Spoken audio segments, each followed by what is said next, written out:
Hola, hola, bienvenidos a la segunda temporada de Radio Semilla, el podcast de la red de guardianes de semillas donde hablamos de regeneración ecológica y social. Les saluda Felipe Álvarez desde Cotacachi. Tenemos la intención de estas introducciones mantenerlas cortas. Hoy que es el primer episodio, sí tengo algunas cositas que contarles. Primero, gratitud. Qué chévere saber que nos escuchan, que la comunidad va creciendo y estamos súper embalados con la segunda temporada. Tenemos nueva página web, radiosemilla.com. Ahí pueden escuchar el podcast y encontrar las notas de los episodios. Les invitamos también a unirse al canal de Telegram. Ahí es donde podemos crear conversación con respecto a los episodios que publicamos. Entonces, si tienen algo que compartir con respecto a lo que se dice en los episodios, ahí es el lugar. Ahí tienen los enlaces al Telegram y a las redes en las notas del episodio.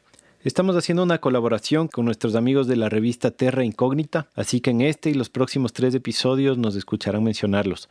Ecuador Terra Incógnita es la primera revista geográfica y ambiental del Ecuador. Tiene increíbles fotografías, temas de naturaleza, ambiente, cultura, geografía, historia. Están en Facebook, en Instagram como Ecuador Terra Incógnita, Terra, no tierra. Y también les recomiendo escuchar nuestro episodio número 32 sobre periodismo y territorio con Andrés Vallejo, que es el director de la revista. Hoy conversamos con Javier Carrera sobre bioconstrucción, uno de los grandes temas que nos quedaron pendientes en la primera temporada. Y como es un tema bastante práctico y visual, les recomiendo también que revisen ahí las notas del episodio en radiosemilla.com. Ahí están los enlaces y recursos que referenciamos en la conversación. Y eso, les dejo con el episodio. Un gusto estar de vuelta. Un abrazo grande.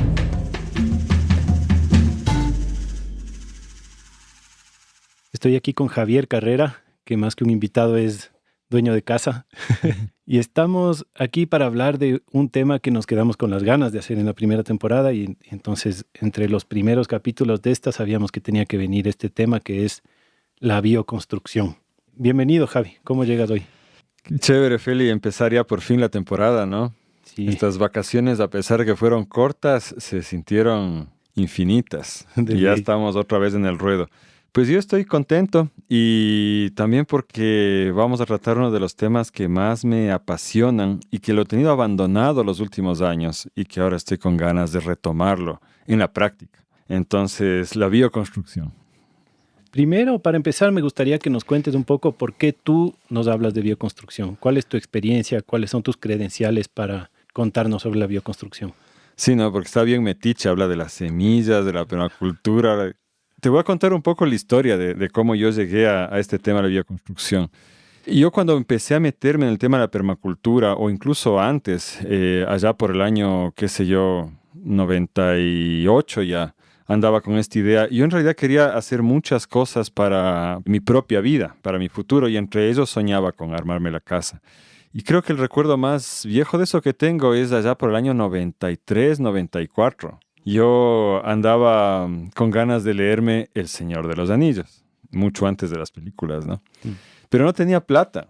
Entonces encontré una edición de bolsillo del primer tomo y aunque la despaché rápido para poder comprarme ya una edición más bonita, me quedó el recuerdo de la portada de ese libro. Y la portada de ese libro era simplemente la imagen de una pared con un techo de paja. O sea, no se veía una casa entera, sino un fragmento de pared curva con un techito de paja. Y yo no sé, ver eso me inspiró de una manera tan bonita. Yo entre mí decía, yo quisiera algún día vivir en una casa así, construírmela yo mismo, ¿no? Y yo creo que esa es la imagen que me sostuvo durante bastante tiempo. Y años después, en el año, si no me equivoco, 2000, organicé un curso de bioconstrucción cerca de Quito. En Puerto Quito lo hicimos. Y después volví a repetir este curso trayéndole a la misma instructora en el año 2002, Becky B. Becky es, o fue, no he tenido ya noticias de ella en años, una famosa bioconstructora estadounidense de Oregon que trabajaba con una técnica que vamos a conversar más adelante que se llama COB. Y ella creía mucho en la capacidad de la gente de diseñar y armar su propia vivienda usando este material que vamos a comentar después. Entonces, ella vino 2 veces acá y yo con ella aprendí todas las bases. Hicimos talleres prácticos. Es interesante porque todo esto es justo antes del inicio de la red de Guardianes de Semillas. O sea, yo estaba en el proceso de formular la idea de la red y todo esto, y estaba tomando y organizando estos cursos a la vez. Entonces, con ellos hicimos algunas prácticas y luego yo ya me quedé entusiasmado con esto de construir mi propia vivienda. Y en el año 2012, que salimos con mi ex esposa Fernanda de donde estábamos arrendando, estábamos bastante molestos porque nos dimos cuenta que en los años que llevábamos arrendando casas ya habíamos gastado tantos miles de dólares en arriendo que pudimos haber utilizado para construir nuestra casa, pues. Entonces nos dimos cuenta que hasta es mejor tener una deuda para una vivienda que pagar arriendo, decíamos nosotros. Porque a la final, cuando pagues la deuda, te quedas con la casa, mientras que el arriendo es algo que no lo recuperas de ninguna manera. Ahora, esta es una forma de pensar bastante de acá, de las Américas, porque conversando yo con amistades en Europa me dicen, a la final es tan costoso construir que te sale económicamente mejor arrendar toda la vida. O así era antes, porque ahorita el mercado inmobiliario está estallando en Europa también. Los gurús financieros así occidentales siempre es como alquila, de gana vas a estar comprometido. Claro. Pero ahora están subiendo los precios del alquiler en Europa y se está complicando la cuestión. Pero acá sí es la imagen que tenemos de la generación anterior. O sea, mis padres construyeron con dinero de la Seguridad Social su casa. Se demoraron 18 años en pagar la hipoteca, pero al final la pagaron y la casa es de ellos. Y la problemática para ya nuestra generación y las que vienen es cuántos de nosotros vamos a tener ese chance realmente. Ya no es lo mismo. Como decía un meme de Facebook, ¿qué eran nuestros papás? ¿Estaban con la mafia o qué? ¿Vendían droga? ¿Qué? ¿Cómo se compraron tierra y construyeron casas? Y eso es, sí, ya ahorita ya se ha vuelto inasequible. Pero bueno, a nosotros nos dio esta cuestión de no queremos pagar más arriendo. Ya teníamos en plan tener un hijo y queríamos que tenga un lugar propio y queríamos construir una casa. Y ahí nos topamos con esta cuestión que es la más grave, ¿no? Teníamos $200 en la cuenta bancaria. No teníamos tierra de ningún color y no éramos sujetos de crédito. No teníamos, ni el auto estaba a nuestro nombre. Entonces nadie nos quería dar un préstamo. Entonces me acuerdo que Fernanda se desesperó ahí y dijo, puchicas, ¿cómo diablos vamos? Tenemos $200, no se hace así, no se construye una casa de GB.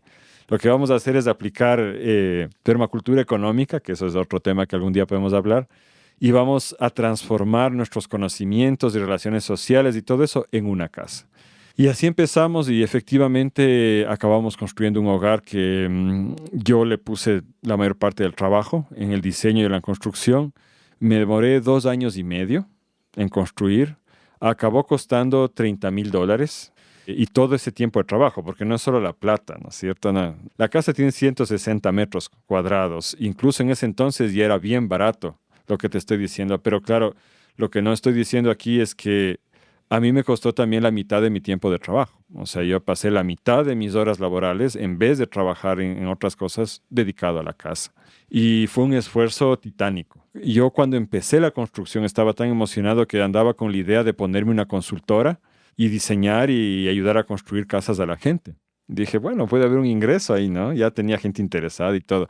Pero cuando acabé de construir mi casa estaba tan cansado. Tan harto que dije, no, yo no quiero volver a ir a hablar de bioconstrucción. Eso ya fue hace 8 años prácticamente que acabamos de construir la casa. Y ahora ya me picó el gusanito de nuevo. Ya estoy con ganas de diseñar y construir de nuevo. Entonces es un proceso cansado, sobre todo cuando no tienes los recursos. Ahora, lo bonito fue que mientras hicimos, a mí me gusta escribir y comunicar. Entonces, mientras íbamos armando la casa, yo hice un blog.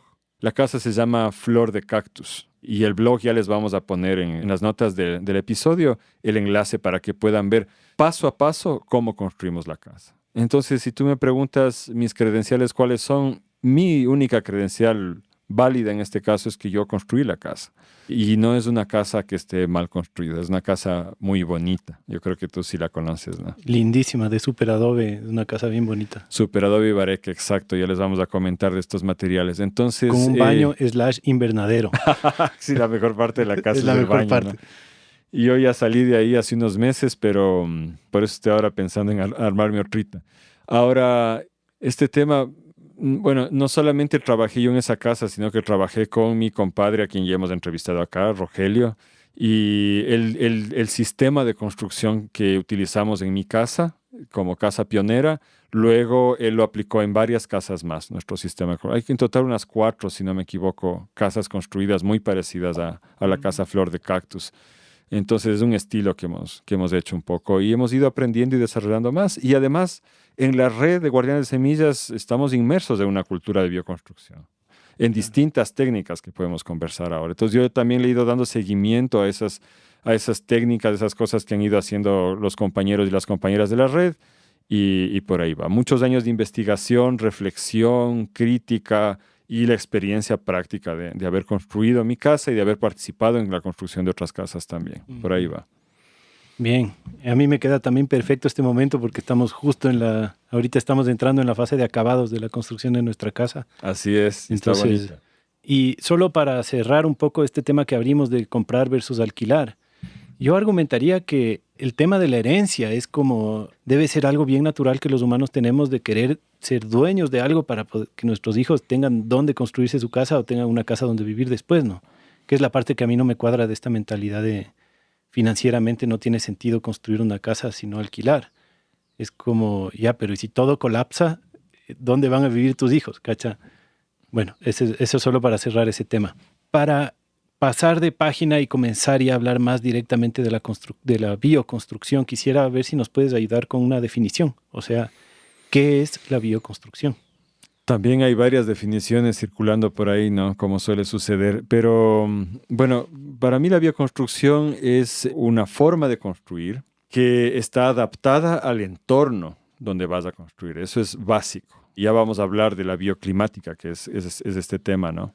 Y que además utiliza recursos locales para construir y que trata de tener el mínimo impacto ecológico posible. Y que el resultado final, la casa final, pueda en principio, si es que así fuese necesario o si desapareciéramos, reintegrarse de una forma fácil a la tierra y desaparecer. ¿No es cierto? Que pueda ser digerida por la tierra nuevamente, me parece importante. Esas son las cuestiones. Y yo creo que también una cuestión social que tú ya estás mencionando también, y es que sea asequible, ¿no? Entonces, el ejemplo de la casita andina, por ejemplo, de adobe o de bareque, es perfecto. En lo que entraba antes era madera, chaguarquero del penco, la tierra del adobe, la piedra y las tejas o la paja. Y si algún día la familia desaparece o la casa está muy vieja, todo eso es absorbido por la naturaleza en relativamente poco tiempo. Y esa casita campesina fue levantada en Minga, ¿no? En trabajo comunitario por la familia y los allegados al Ayllu, ¿no es cierto? Rápidamente, a muy bajo costo, con los materiales que había en el lugar. Y además, el diseño de esa casita está adaptado perfectamente al clima de acá de los Andes, ¿no? Entonces, esa casita campesina, como todas las casitas campesinas realmente antiguas, ¿no? No los tugurios que a veces la falta de acceso a recursos hace que la gente construya ahora, sino el modelo antiguo de casa campesina en cualquier lugar del mundo es la base de lo que ahora llamamos bioconstrucción. Solo que ahora tenemos más posibilidades, más herramientas disponibles, más criterios de diseño con los que jugar, porque combinamos ideas de distintos lugares del mundo, ¿no es cierto? Pero la base es esa. Ahora, yo diría que ese es como el ideal de alguna forma, ¿no? Pero que realmente tenemos unos matices gigantes de cómo consideramos que es una casa bioconstruida, es decir, dónde están los límites de la bioconstrucción. Por ejemplo, yo me he puesto a pensar mucho en esto ahorita que estamos construyendo, ¿no? Que, claro, nuestra casa es de adobe y de bareque. Toda la tierra de todas las paredes salió de aquí, de nuestro mismo terreno. La mano de obra también es local, la madera que usamos para la estructura es de una parcela de eucaliptos de un terreno que estaba degradado y evitamos sacar maderas de la selva. La teja es de aquí cerca, de un señor que él mismo hace las tejas de la arcilla local. Y claro, eso suena súper sostenible, ¿no? Pero todo eso que acabo de mencionar es solo una parte, ¿no? Pero aparte de eso, hemos usado un montón de cemento, hemos traído piedra y arena de minas, hemos usado hierro, y un montón de cosas que en verdad no tienen nada de sostenible. Y además, no lo hemos hecho en Minga, no ha sido barato, ha sido un trabajo más bien delegado. Entonces, yo todo este proceso me he estado preguntando, ¿no? ¿Qué tan bioconstruida es mi casa, no? Como, claro, tú le ves y dices, es bioconstrucción, es mucho más bioconstruida que una casa normal, de otras personas que construyen por aquí. Pero sostenible no es del todo, regenerativa no es del todo. Si se cae, no se pudre ahí mismo todo. Y bueno, es como hay un matiz, ¿no? Hay un matiz. Entonces, bueno, y también como principio de permacultura creo que tiene que ser adaptado a quien lo hace, ¿no? O a quien va a vivir ahí. Entonces, por ejemplo, en nuestro caso, no somos, ninguno, ni mi esposa y yo somos constructores. Yo estoy como en la tercera experiencia de construcción y medio ya cachando cosas, pero si yo hago una casa, tal vez se me cae. Y claro, yo me dedico más a criar guaguas y hacer un podcast y hacer no sé cuántas otras cosas. No dedico mi tiempo a la construcción. Sí dedico una buena parte, pero no suficiente como para yo decir, pucha, son mis manos las que alzaron esta casa. No. Entonces, claro, mi estilo de vida no se adapta a ese de que yo voy a construir con mi comunidad y en Minga, ¿cacha? Entonces, es otra arista en donde no es muy bioconstruida mi casa. Y claro, ¿no? Lo que planteo es que son muchas aristas y que son matices dentro de cada una de esas aristas, ¿no? Matices en el tema de materiales, matices en el tema de estructuras sociales, matices en el tema de dinero y energía, y todas las casas van a estar en algún lugar entre, digamos, en esos espectros, ¿no? Ninguna casa o casi ninguna casa va a ser como, pucha, la bioconstrucción perfecta, excepto quizás las que mencionas, no sé, una casa andina de hace 300 años o 500 años de una gente que construyó. Eso es así, también por la cuestión de los costos, ¿no es cierto? Claro. Y para darte un ejemplo, o sea, yo en mi casa, en la casa Flor de Cactus, tuve que priorizar el ahorro porque no teníamos dinero. Y eso llevó a ciertas decisiones que no eran las que más me agradaban, pero eran las necesarias para poder realistamente mudarnos algún día ahí. Uh-huh. Entonces, para darte un ejemplo, el sueño era que el entrepiso sea de madera. La madera como entrepiso es complicada porque tiene que estar realmente bien seca, si no se te va a hacer olas después del piso. Entonces, la única opción asequible en ese momento era madera duelas, ¿no es cierto?, de madera secadas en horno. Y hicimos una habitación, ¿no es cierto?, con ese entrepiso de madera, y era muy caro. Entonces el resto del entrepiso yo lo que hice fue fundir 5 centímetros de cemento alrededor de una malla de hierro forjado, una malla Armex, ¿no? Eso sobre un bambú guadúa abierto, ¿no? Y la cuestión es que el piso de la habitación que hicimos de madera costó más que todo el resto del entrepiso que hice de este ferrocemento, ¿no? Uh-huh. Entonces, claro, yo hubiera preferido que todo el piso sea de madera, pero mi realidad económica era otra. Entonces tuve que adaptarme y usar cemento en ese caso, ¿no?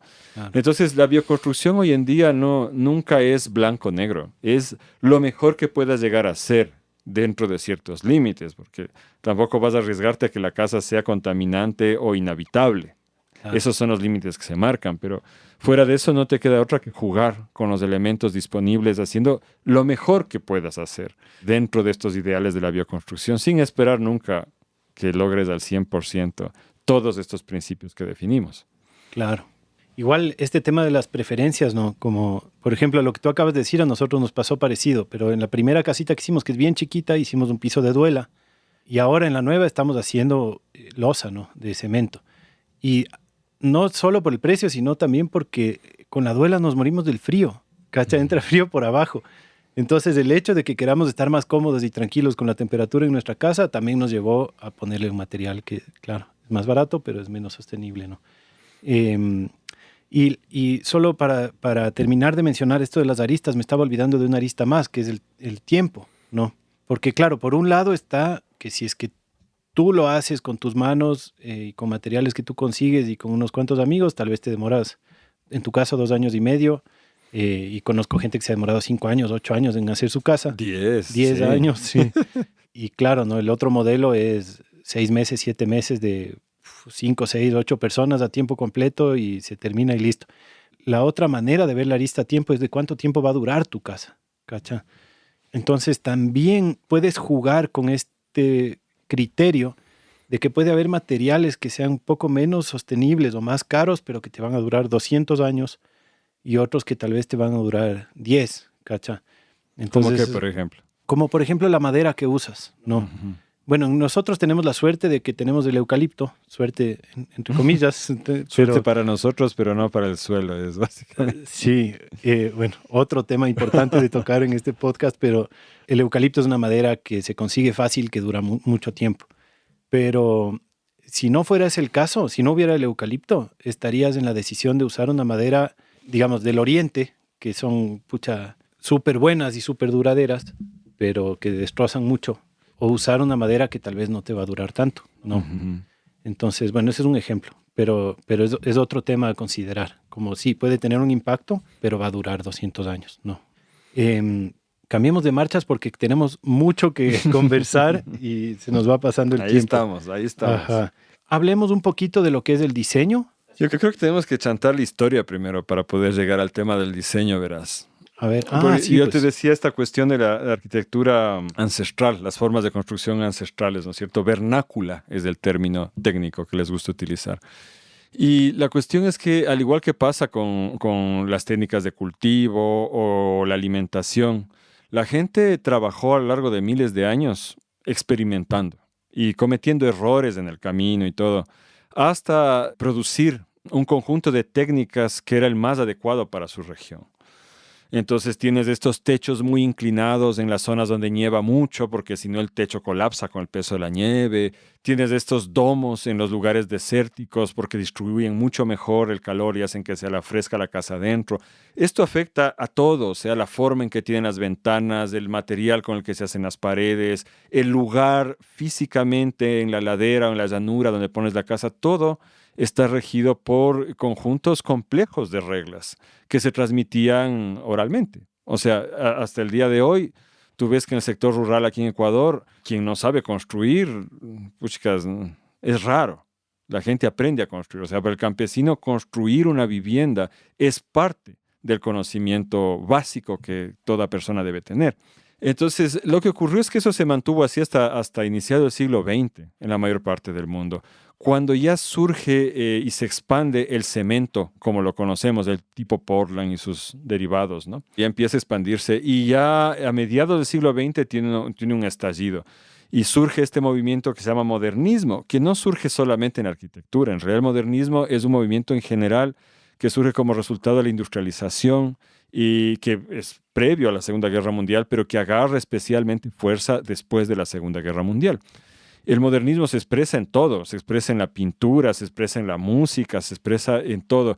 Y en general lo que significa el modernismo es una ruptura con las estructuras del pasado, con toda forma tradicional de hacer las cosas, ¿no? Entonces, la música modernista derivada de la clásica, por ejemplo, rompe con las armonías y las melodías y es cacofónica porque la idea es romper, ¿no es cierto?, con todo eso. Entonces, en la arquitectura, el cemento facilita la transición porque los arquitectos empiezan a decir, bueno, es que ya no necesitamos seguir esas reglas porque el cemento es tan sólido, se sostiene bajo la humedad, lo que sea, que nos libera totalmente de las tradiciones arquitectónicas y nos permite hacer literalmente lo que queramos. Entonces ahí desaparece, por ejemplo, el techo de 2 aguas o de 1 agua, ¿no es cierto? Que antes era necesario porque tú no podías tener un techo plano de teja. Se te metía el agua o te colapsaba el techo. Pero con cemento ya puedes hacer un techo plano. Y el techo plano, la estructura, el edificio, la edificación cuadrada con el techo plano, es el símbolo de la arquitectura moderna, ¿no?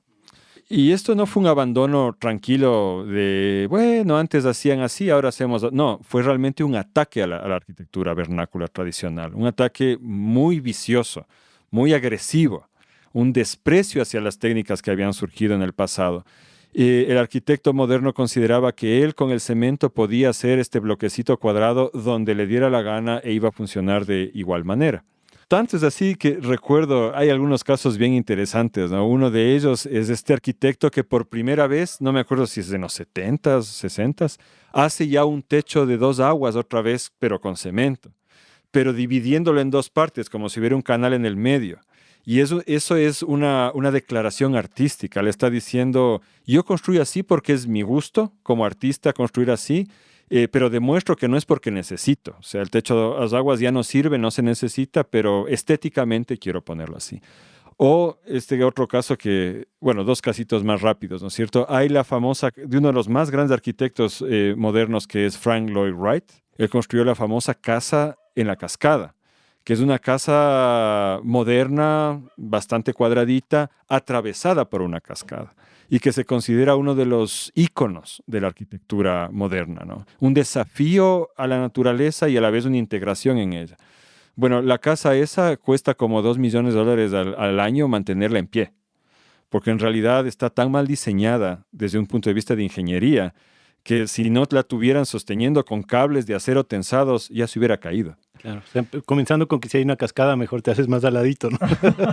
Es que en sí es bonita, la idea es genial, pero no es una cuestión práctica. Ajá. Y el otro ejemplo que quería citar, que me parece quizá el más tenaz de todos, es un famoso arquitecto cuyo nombre ahorita no me viene a la cabeza, que hizo una casa que parece un par de silos gigantes de acero, ¿no? Y esta casa fue comprada por una pareja de multimillonarios, porque este arquitecto es considerado uno de los más grandes artistas, ¿no? Entonces, de entrada, tú ves esa casa, llegas a esa casa y no ves una puerta. La puerta está a un lado del cilindro, casi oculta, porque él quería romper con la idea de que deba haber un portal donde la gente llegue. Entras a la casa y la escalera que sube al segundo piso no tiene baranda, porque él quería que la gente se sienta insegura subiendo. ¿Sí? Que tenga miedo de caerse. Y en la habitación matrimonial, él puso una pared baja dividiendo en dos la habitación, porque él consideraba que debemos abandonar las estructuras sociales del pasado también. ¿Y por qué tenemos que dormir juntos solo porque estamos casados? Entonces él hizo imposible que se pueda colocar una cama matrimonial en la habitación matrimonial. Y finalmente puso una tremenda columna en el medio de la mesa del comedor. Porque la gente tiene esta costumbre arcaica, bárbara y ridícula de estar hablando mientras comen. Entonces, ¿por qué tiene que ser así? La sociedad va hacia el individualismo, entonces rompió eso. Lo chistoso es que cuando ya la pareja esta pasó a habitar la casa, quitaron la columna de la mesa y quitaron el murito que dividía la habitación matrimonial. Y el arquitecto les puso juicio. No. Porque destruyeron su obra. Claro. Destruyeron su obra artística de la cual él era el autor intelectual. Y a la final, después de un juicio tremendo, tuvieron que volver a poner la columna en el medio de la mesa, pero les permitió que tengan la cama matrimonial en la habitación. Entonces, es un ejemplo extremo, pero es lo que sucede mucho hoy en día. O sea, yo te puedo decir que no puedo dejar de fijarme en las casas que veo cuando recorro las carreteras del Ecuador. Y veo con mucha pena cómo los campesinos ya han abandonado sus tradiciones vernáculas de construcción que hacían que las casas sean confortables en nuestros distintos climas, a favor de los mismos cubitos de bloque que todo el mundo construye en cualquier región pobre del mundo, y que son húmedos, oscuros, tristes, y no son cómodos, no es una forma cómoda de vivir. Ni sano, ¿no? Ni sanos. Y al otro extremo veo tremendas obras muy cacareadas, construidas por grandes arquitectos ecuatorianos, que tienen errores tan básicos en cuanto a diseño bioclimático. Básicamente porque no se considera el lugar donde están construyendo ni las opciones reales que tienes. Y yo te digo, yo no soy arquitecto, yo no puedo hablar por los arquitectos ni ponerme a criticar a todos los arquitectos, porque no es así. También hay arquitectos extraordinariamente buenos. Pero sí hay una tendencia en general de diseñar en el escritorio sin tomar en cuenta el entorno. Y de no considerar todas las opciones que el entorno te da para construir algo que, estando adaptado, sea auténticamente cómodo, que sea bonito vivir. Y a la final construir tu casa es armar tu madriguera, pues. Tendría que, y este es el otro principio de la bioconstrucción que no mencionamos, tendría que estar adaptado a ti. Tendría que ser como tu segunda piel, como tu caracol, como tu concha de tortuga, es tu madriguera. Deberías sentirte ahí completamente confortable.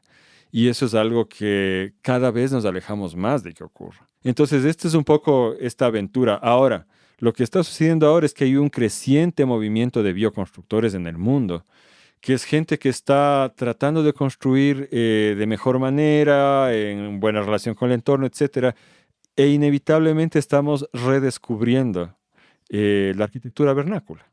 No para volver a construir exactamente la misma cabañita del pasado o la misma casa de hacienda, sino para entender cuáles son los principios subyacentes que hacían que esos espacios funcionen y poder mejorar la aplicación de esos principios y con más libertad poder construir ahora nuestras madrigueras. Mencionas la bioclimática. ¿Qué es la bioclimática? ¿Qué es un diseño bioclimático? Básicamente significa que tú entiendas cómo funcionan todos los distintos elementos que influyen en el lugar en el que estás asentando la construcción. Aunque bioclimática también se usa para diseño de los espacios agrícolas y, bueno, cualquier otra cosa. Entonces, cada región del planeta tiene sus propios principios y mientras más te vas acercando a lo local, más principios te toca añadir. O sea, puede ser que empieces con un patrón muy general. Estás en la zona ecuatorial del planeta, por lo tanto el clima es más caliente. Eso ya te da ciertas pautas de cómo hay que construir. Pero si estamos en los Andes del Ecuador es más concreto porque tenemos la Amazonía, la costa árida, la costa húmeda y el callejón interandino y las zonas altas de páramo.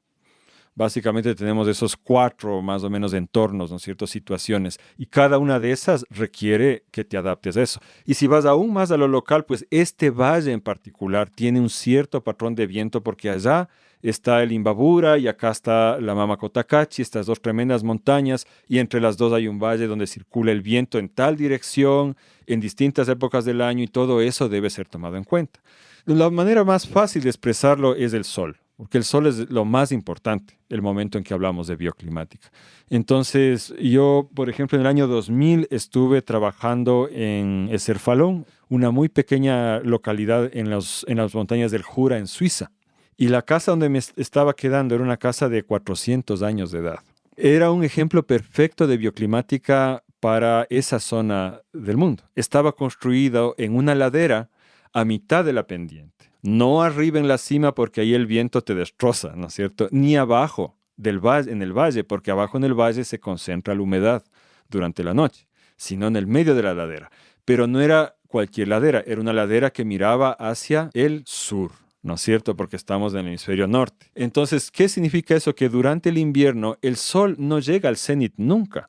Llega como hasta la mitad del horizonte, ¿no es cierto? De la distancia entre el horizonte y el cenit. Es lo más que llega. Entonces transcurre, ¿no? de este a oeste por esa línea. Entonces, gracias a que la casa está mirando hacia el sur, recibe ese sol durante por lo menos 6 horas al día y toda la fachada de la casa era de piedra. Entonces, en la noche tú tocabas la fachada de la casa y estaba tibiecita. Se calentó con las 6 horas de sol que tuvo, ¿no es cierto? Y entonces la casa era apenas de una habitación de profundidad y tendría el equivalente quizá unas 12 habitaciones de largo, todo mirando hacia el sur. Pero la estructura total del edificio en realidad era el doble de eso de ancho, o sea, sí había como el espacio de otra habitación atrás, pero todo lo de atrás estaba semi-enterrado en la ladera y tenía en el piso de abajo el establo de las vacas. Entonces las vacas con su calor corporal calentaban la casa. ¿Entiendes? Además del sol que daba de frente. Las vacas por atrás lo mantenían caliente con su calor corporal. Y en el segundo piso, que era donde estaban en la parte frontal los dormitorios, en la parte de atrás tenían el almacén de heno para el invierno, para dar de comer a las vacas. Entonces cubrían con el heno toda la pared que dividía estas 2 secciones de la casa.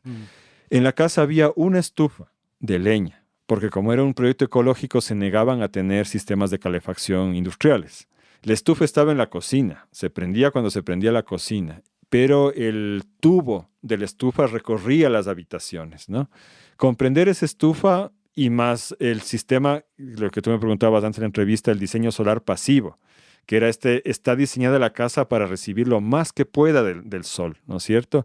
Más las vacas y el heno en la parte de atrás. La casa se mantenía, yo diría que a unos 18 grados centígrados, entre 16 y 18, porque me acuerdo que yo sí andaba con un saquito ligero dentro de la casa. ¿Y afuera qué temperatura había? Menos 20. Bestia. Claro, llegó a menos 20 varios días, pero por lo general hacía menos 10 a menos 14 todo el tiempo. Y adentro estábamos a 16, 18 grados centígrados.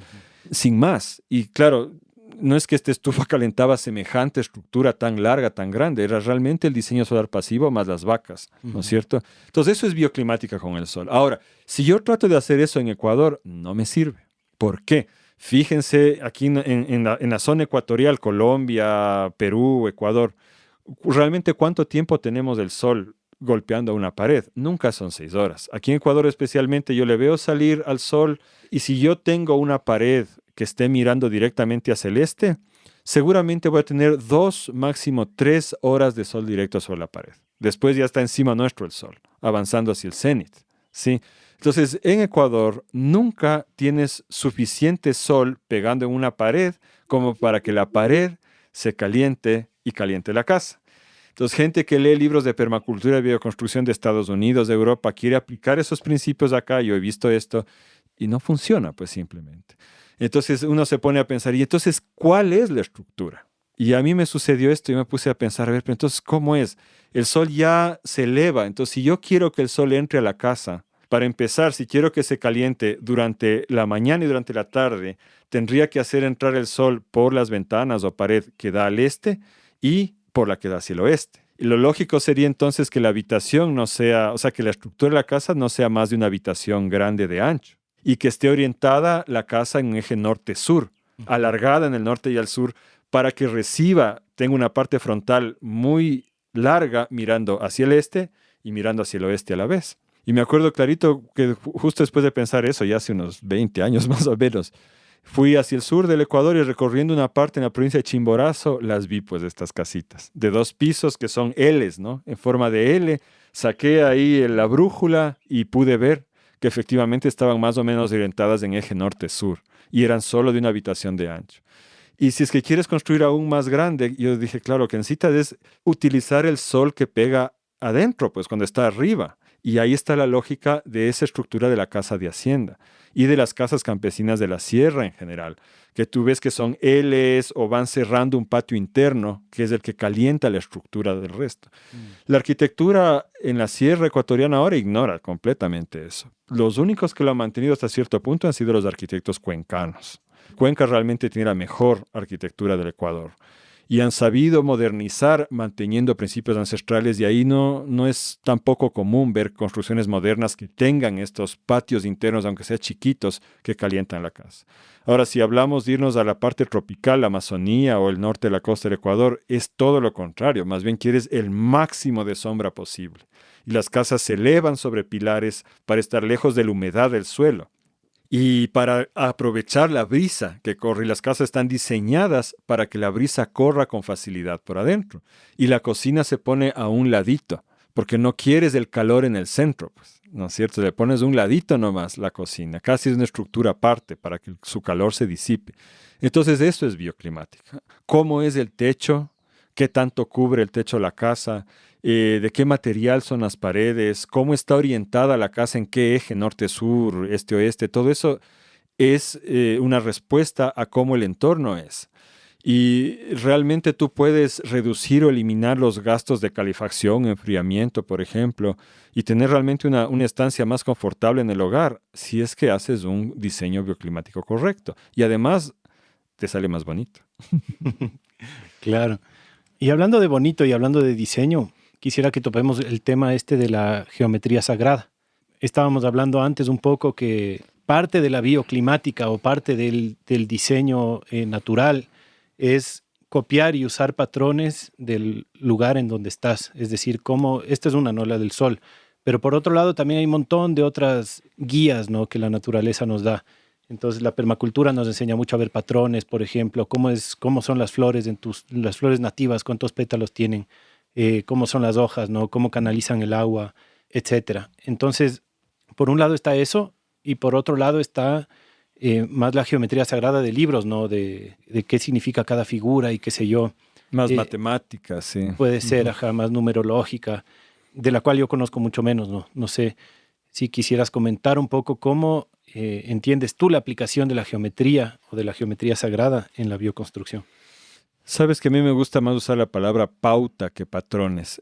Estas pautas existen, no son necesariamente figuras geométricas que se consideran sagradas en distintas tradiciones, pero que son bastante rígidas. No sé, la cruz, por ejemplo. Las catedrales, ¿no es cierto? Las grandes basílicas europeas son un ejemplo brutal de geometría sagrada, ¿no es cierto? Reproducen a escala la cruz del cristianismo. Y así puedes pensar en espirales, en distintas figuras, pero tratar de transferir eso al lugar donde vas a construir y de habitar una cosa así adentro de ella no siempre te va a salir bien. Yo no creo que uno debería poner como en primer lugar, como criterio de diseño, que te responda a una figura considerada sagrada dentro de una tradición. Porque puede ser que acabes haciendo cosas que son contrarias a las pautas que realmente necesitas seguir para que la casa te funcione, sea funcional y sea bella y adaptada a ti. Sin embargo, hay otro rango de pautas, que eso sí me parece súper importante. Y quien trabajó más de esto es un arquitecto, está vivo todavía, Christopher Alexander. Él, justo con sus estudiantes, hizo una recopilación de tradiciones arquitectónicas del mundo entero, tratando de encontrar pautas que fueran comunes a todos los casos, o por lo menos a una gran mayoría de casos. Y escribió un libro que es la Biblia para mí es la permacultura de la arquitectura, esta obra de Christopher Alexander. ¿Cómo se llama? A Pattern Language, un lenguaje de pautas. Y la teoría está en otro libro que se llama A Timeless Way of Building, una forma de construir fuera del tiempo. Atemporal. Atemporal, ajá. Entonces, este librito de lenguaje de pautas, pucha, es una Biblia así tremenda, que está dividida en fichas, y cada ficha es una pauta, que va desde lo más general de planificación paisajística y urbanística hasta lo más particular de ya dentro de habitaciones. Una pauta, ponte, que a mí siempre me ha parecido interesante es la transición en la entrada, que es una pauta que ahora se ignora a veces, pero que Christopher Alexander tiene razón al decir que en cualquier edificación que se sienta cómoda entrar y que se vea bonita, esta pauta es respetada. ¿Qué significa? Que no es que estás en la calle y hay una pared con una puerta y abres y adentro estás en la sala o en el dormitorio, ¿no? Eso es totalmente chocante. Y puede ser que esta cuestión esté anclada en nuestra ancestralidad prehistórica, de la entrada de la cueva, de la entrada del campamento, en la tundra, yo qué sé. Pero la cosa es que cuando tú haces una transición, y lo típico es el zaguán campesino, ¿no? Entonces tú estás llegando y ves el portal, y el portal es un espacio en sí mismo. Puede que no sea muy grande, puede que sea apenas 1,5 metros de una transición en el muro que te lleva hacia la puerta, o puede ser que sea más amplio con asientos o con una hamaca y que puede estar ahí, ¿no es cierto? Ese lugar te invita a entrar. Y suele suceder también que se extienda por el otro lado, o sea, abres y no estás en la cocina, sino que abres el portal de la casa y hay un espacio de transición donde colgar tu abrigo y poner tus zapatos y donde puedes tú sentir, ajá, estoy entrando, estoy penetrando a este hogar, ¿no es cierto? Eso hace sentir mejor a la gente que está llegando y a los dueños de casa también. Entonces, una pauta que se repite del Japón al África, a América, a donde tú vayas, existen estas transiciones. Entonces, de ese estilo hay un montón de pautas. Ahora, este no es un trabajo fijo, ¿no? Que ya quedó escrito en oro, en diamante, no. En realidad, yo me acuerdo que cuando estaba diseñando la Casa Flor de Cactus, revisé todas las pautas y anoté en un papelito las pautas que quería imitar, y ese fue mi trabajo en ese entonces, ¿no? Y algunas de hecho las apliqué, no todas pude hacerlo, pero ahora que estoy de nuevo pensando en el estilo arquitectónico que yo quiero desarrollar, ¿no es cierto? Ya no voy a dejar de pendejadas y voy a crear mi estilo, y así voy a construir mi casita, y quien quiera que le ayudo también. He descubierto pautas que no están en el libro de Christopher Alexander, pero que son parte de mi lenguaje, de las pautas que yo quiero desarrollar, en el lenguaje que quiero construir, digamos así. Christopher Alexander lo bello que dice es que la arquitectura es un lenguaje y que como todo lenguaje tiene reglas gramaticales y puedes poner letras al azar y escribir sumamente mal o escribir bien. Entonces, en mi propio lenguaje yo he redescubierto pautas de Christopher Alexander y también he añadido algunas propias que me parece lindo. Por ejemplo, esto de tener esta gran chimenea de luz o patio pequeño interior, para mí es una de las cosas fundamentales. O lo que ya estuvo en Casa Flor de Cactus, que quiero hacer una versión más pequeña ahora, que es combinar el invernadero y el baño, que es algo que salió de un libro de permacultura en realidad, pero que es una pauta que no está en los libros de Alexander y que a mí sí me parece bien interesante para nuestro clima. Qué sé yo, si estuviera en la costa jamás lo haría porque te cocinarías, pero fue agradable acá en la zona andina combinar de alguna forma el invernadero y el baño, y esa es una nueva pauta. Entonces, esas pautas me parecen más importantes a regirse por la rigidez de una figura geométrica. Ahora, si dentro de todo esto tú tienes el interés de integrar ciertas figuras geométricas, está perfecto, puedes buscar la manera de hacerlo. A mí personalmente me gusta una forma mucho más fluida, más ameboide, por decirlo de alguna manera, en el diseño del espacio, de la casa. Así con curvas, con rupturas. No me gusta tanto lo cuadrado establecido, pero eso ya son estilos. Y siempre hay el lío de meter los muebles cuando todo es redondo. Pero, Por eso no me gusta redondo. A mí, ¿cómo pones la refri? ¿Cómo pones una mesa pero cuadrada? ya ves, en Casa Flor de Cactus son a la final 3 círculos. Y nos dimos modos. Y es bellísimo también. O sea, se puede hacer cuadrado, redondo, puede hacerlo bello, si es que lo haces bien. ¿Me quisieras contar lo que me contabas antes de... Hay estos ejemplos, ¿no? De personas que ven en un libro y dicen, qué bestia, esta forma es sagrada, voy a hacer de esta forma, ¿no? Tú me contabas de alguien que hizo un huerto en espiral. ¿Cómo era? Sí, un amigo, pero no le vamos a hacer sentir mal. Pues no voy a decir el nombre. Ya. No hay que nombrarlo, pero No, es un poco más para... El espiral, ¿no? El espiral es una de las cosas más sagradas y para él era importante el espiral. Así que cogió un terreno, no me acuerdo cuánto eran, serían unos 200 metros. Debe haber sido entre 100 y 200 metros.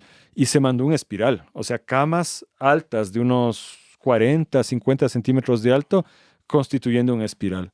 Y luego se dio cuenta que se tardaba, yo no me acuerdo si eran 3, 5 minutos en llegar a la cama del centro, porque tenía que recorrer todo el espiral cada vez. Entonces, a la final lo que hizo fue romper el espiral con un camino que iba directo hasta el centro. Ajá. Entonces, sí. Otro sería, ponte, si a alguien se le ocurre hacer una casa en forma de estrella de 5 puntas, del pentáculo, ¿no? Jamás funcionaría, porque una regla básica en bioconstrucción es que ningún ángulo habitable debe ser de menos de 90 grados. Sí, puede ser más abierto, o sea, tienes desde la pared recta, puedes irla cerrando hasta 90 grados. Si cierras más de 90 grados, ya ahí se vuelve un rincón oscuro, una esquina donde no puede realmente suceder nada. Entonces, ponte, el pentáculo es una forma que no nos sirve para nada, pero puedes hacer una cosa redonda y hacerte un pentáculo en el piso de cerámica bellísimo si tal es tu intención. Pero aplicar estructuras rígidas es complicado. Entonces, Javi, vamos a construir la casa paso a paso. Vamos. Bueno, no sé bien qué nomás va a salir, pero me imagino que como es tan diferente construir una casa en un clima templado a construir una casa en un clima húmedo, cálido, tropical, tomaremos más como modelo lo templado porque estamos en un clima templado y tal vez porque la mayoría de nuestros oyentes también, a pesar de que muchos no, porque muchas cosas no se van a aplicar al clima cálido. Claro. También que creo que es más completo cuando hablamos de un clima templado porque estamos hablando más también de proteger de la temperatura y de... El frío es lo que nos marca en el clima templado realmente, ¿no? Que esa problemática no tienen en las partes calientes. Comencemos con la cimentación. Ajá, por lo más básico. Bueno, lo más básico en realidad es primero trabajar el terreno, ¿no? Tienes que roturar, tienes que definir los límites de la propiedad y decidir dónde vas a construir. Y eso también ya es una ciencia, verás. Tienes que... Antes había tradiciones, por ejemplo, de decir soltar las vacas en el terreno y ver dónde se acuestan a dormir. Y en ese lugar construir la casa. Hay una cuestión de biomagnetismo que los alemanes han estudiado bastante, que poco a poco se está definiendo que existe, a pesar de que las tradiciones saben que existe desde siempre. O sea, radiestesia y... La radiestesia, sí. Pero está muy poco estudiado todavía. Sin embargo, sí es un tema que en bioclimática consideramos, por ejemplo, solo viendo el terreno, tú ya vas a ver, cuando ya tienes experiencia, sabes dónde se está acumulando el agua, por ejemplo. Y en lo posible hay que evitar construir ahí. O sea, hay que buscar el lugar ideal dentro del terreno donde conviene realmente hacer la casa. Ese es el primer paso. Una vez que defines eso, te toca aplanar el terreno para la construcción. Y ahí la gente tiende a hacer grandes terrenos planos, ¿no? Y yo particularmente prefiero que haya niveles. Me parece que de esa manera la casa está mejor asentada en la ladera y no generamos taludes muy grandes, porque más peligroso me parece a mí generar taludes enormes. Entonces prefiero escalonar y construir la casa en niveles antes que hacer un talud enorme. Ahora, para decidir en dónde hay varios criterios, ¿no? Una sería esto del biomagnetismo y de todo eso, pero la otra es que en verdad es difícil antes de que haya una casa imaginarse cómo va a ser ese lugar cuando haya una casa. ¿Cachai? Por más que tú puedes tomar las medidas y parar palos y todo, no te llegas a dar cuenta en verdad hasta que está. Entonces, como pensarlo bien, imaginarse bien, proyectarlo bien, es todo un tema. Claro, en el diseño en permacultura tenemos esto que se llaman los sectores, que significa desde dónde están influyendo distintos factores. Ya hablamos del sol, por ejemplo. Entonces, en nuestro caso sabemos que hay una influencia que viene del este, donde nace el sol, y una influencia que viene del oeste, donde se pone, y lo que atraviesa por arriba. Entonces sería el sector del sol, por ejemplo. Yo le llamo el corredor de luz, básicamente por donde va a transcurrir el sol. Pero de la misma manera puede haber el sector del viento, que tú te des cuenta en el terreno de dónde viene el viento. En este caso, por ejemplo, del este viene el viento fuertísimo. Constantemente, ¿no es cierto? Entonces puedes crear protecciones hacia eso. Otro sector importante es la vista, de hecho. Entonces, es una cosa que influye. ¿Cuál es la mejor vista y dónde, en cambio, no quieres ver? De repente tienes vecinos a los que no quieres verles, por ejemplo. Entonces, vas a orientar la casa de manera en que no tengas muchas ventanas que den hacia esa vista que no te interesa. ¿Dónde va a estar la huerta en relación a la casa? Es otro sector importante. Entonces, este conjunto de cosas, dónde va el garaje, dónde van los senderos, todo eso influye, te ayuda a decidir dónde poner la casa y cómo diseñar en sí la estructura de la casa. Son cosas que influyen. Si no haces caso a esta información que tienes del terreno, ahí es cuando no estás haciendo un diseño bioclimático y siempre te va a generar problemas a futuro. Entonces, una de las cosas básicas, por ejemplo, es que la casa siempre tiene que estar elevada en relación al resto del terreno. No necesita ser metros, puede ser 15 centímetros, pero tiene que estar por lo menos 15 centímetros más alto que todos los puntos a su alrededor. Básicamente es como que haces una isla. Cuando no se respeta eso, por ejemplo, teníamos una amiga preguntando recientemente, hice un desbanque, construí la casa ahí y ahora está súper húmeda la casa. Claro, porque cuando tú haces un desbanque, lo que provocas es que el acuífero que viene bajando dentro del terreno se quiebre ahí y salga por el desbanque o se sumerja aún más y emerja por la casa. Entonces ahí decían, tienes que hacer del lado que viene el desbanque, tienes que cavar como una trinchera, ¿no?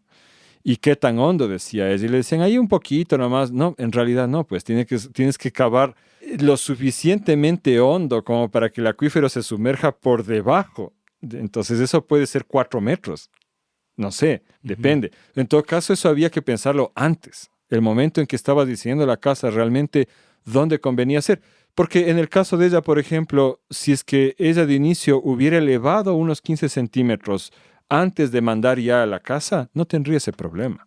El problema fue porque hizo el desbanque y ahí mismo, al lado hizo la casa, sin elevarle un poquito más. Entonces, todas estas son consideraciones que hay que tomar para que te salga bien. Pero bueno, ahorita no estamos haciendo un manual de bioconstrucción, sino solo dando como una percepción de lo que implica, ¿no? Y ahora ya metiéndonos un poco más en lo que es materiales y técnicas, vamos a hablar de la cimentación, que es por donde se comienza la casa. Vamos a hablar de la cimentación.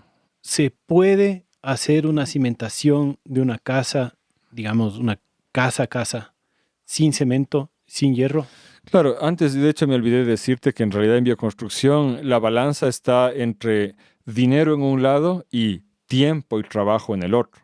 Es decir que, por ejemplo, si quieres gastar menos dinero, tienes que ponerle más trabajo y más tiempo. Eso es así de simple. Algo parecido ocurre con esto. O sea, tú puedes hacer, primero, hay 2 tipos de cimentación dependiendo de cómo vayas a sostener el techo. Y ahí vamos a hablar de paredes portantes, que son cuando el conjunto de las paredes son quienes sostienen el peso del techo. O estructurales, que es cuando tienes una estructura, ya sea de hormigón armado o de madera, columnas que sostienen el techo. Entonces, cuando tú haces columnas, tú puedes de hecho no mandarte una cimentación continua en toda la casa, sino solamente hundir los pilares en el lugar donde van a ir las columnas. Sin embargo, en un país lleno de sismos como el nuestro, ahí es cuando las casitas de la costa se caen, ¿no? Sí es conveniente de todas maneras encadenar, que ya vamos a describir lo que es. En todo caso, cuando la pared es pesada o va a ser pared portante, la cimentación es continua. ¿Qué significa eso? Que tú cavas como una trinchera en la forma de la casa y haces el cimiento continuo como un muro enterrado, ¿sí? Esto tiene que estar asentado en el subsuelo. O sea, primero tú tienes suelo orgánico, luego tienes suelo suelto y luego más abajo tienes suelo duro. Ese es el subsuelo. Y tienes que cavar hasta encontrar ese subsuelo y ahí asentar este material. Hoy en día se hace con piedra y cemento, la cimentación. Puedes hacerlo sin cemento, pero significa darte el trabajo de encontrar y o esculpir las piedras para que encajen sin argamasa. Argamasa es cualquier tipo de cemento, por ejemplo, ¿no es cierto? Entonces, si tú eres un inca con muchos servidores que te ayudan, o si tienes tiempo, maquinaria, dinero, tú puedes tallar la piedra para que encaje bien. No necesitas ser a la perfección como las paredes de Sacsayhuamán en el Cusco, pero que encajen. Es como armar un rompecabezas y ahí sí puedes mandarte sin cemento. Pero nadie hoy en día tiene ese tiempo. Entonces yo de hecho lo que hice fue encementar. No entra tanto cemento, pero usas piedra grande y bien resistente, ¿no es cierto? Que resista la compresión. Y con eso te mandas todo. Ahora, cuando ya le rellenaste a todo el circuito de la casita, tienes que luego hacer algo que le una, o sea, una capa final, que generalmente se hace con varilla de hierro, pero ya se ha descubierto que en realidad el bambú, y en especial la guadúa que usamos acá en Ecuador y en Colombia, tiene mejor resistencia a la tensión que el hierro y sirve mejor para eso. Entonces lo que yo hice fue de hecho utilizar la tilla de guadúa. Imagínense como una línea de tren sobre el muro, sobre la última capa de piedras con la tilla de bambú. Y luego encementé, y eso se llama la cadena. ¿A qué ayuda eso? A que el rato que hay un movimiento sísmico no se separe, no se parta la cimentación, sino que funcione como una unidad. Y en lugares sísmicos como acá, en los Andes, es requisito encadenar el cimiento. Uh-huh. Y yo, de hecho, gasté más de lo que me esperaba porque me obsesioné desde que me traumé en el año 87 con un terremoto que tuvimos acá bien fuerte. Para mí siempre ha sido un tema tener una casa antisísmica. Entonces yo le hice hiper antisísmica a esa casa. Uh-huh.